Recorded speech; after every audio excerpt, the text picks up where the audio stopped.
வீடு வந்துருச்சுடா. அப்போ கேட்டு சாத்துறாரே அவர் தான் உங்க மாமனாரா? கொஞ்சம் புத்திரிய என்னடா பண்ணலாம், ஏதோ ஐடியா கொடுறா. இங்க ஒரு 6 பள்ளம் நோண்டி அப்படியே அந்த சப்பே வழியா உள்ள பூந்து ஸ்ட்ரைட்டா போய் அந்த பொண்ணு பெட்ரூம்ல டமால் எழுந்துங்கண்ணா.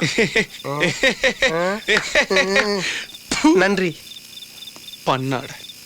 ஏய் யாரியா நீங்க? இவர் அம்பானி, நான் அத்வானி, உள்ள தேவியானி இருக்காங்களா? டேய் நீ என்ன E2 போலீஸ் ஸ்டேஷன் இன்ஸ்பெக்டர் மாதிரி கேள்வி கேக்குற? வாட்ச்மேன் தானே, உள்ள நின்னு கேளுடா. சரி நாங்க அன்னை மேரி மாதா ப்ரொடக்ஷன்ஸ்ல இருந்து வரோம். Director S J. சூர்யா டைரக்ட் பண்ற புது படத்துக்கு இந்த வீடு தேவை. அதான் ஏசின்ற படத்துக்கு ஏசி வச்ச வீடு வேணும் சொல்லி இந்த ஏரியா ஃபுல்லா சுத்தணும், எங்கேயுமே கிடைக்கல. அதனால தான் இந்த வீட்டை செலக்ட் பண்ணோம். அல்ல அஸ்வின் இந்த பால்கனி வழியா நடந்து போய் அந்த மோட்டர் சுவிட்ச போடுறாங்க. ஏய் யாரல என்ன வாட்ச்மேனா ஸ்பைடர்மேனா இப்படி கேக்குறான்?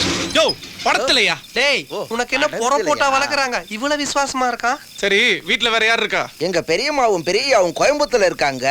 அவங்க ஒரே பொண்ணான சின்னம்மா வீட்டுக்குள்ள இருக்காங்க. சரி உங்க சின்னம்மாவோட நம்பர் சொல்லு.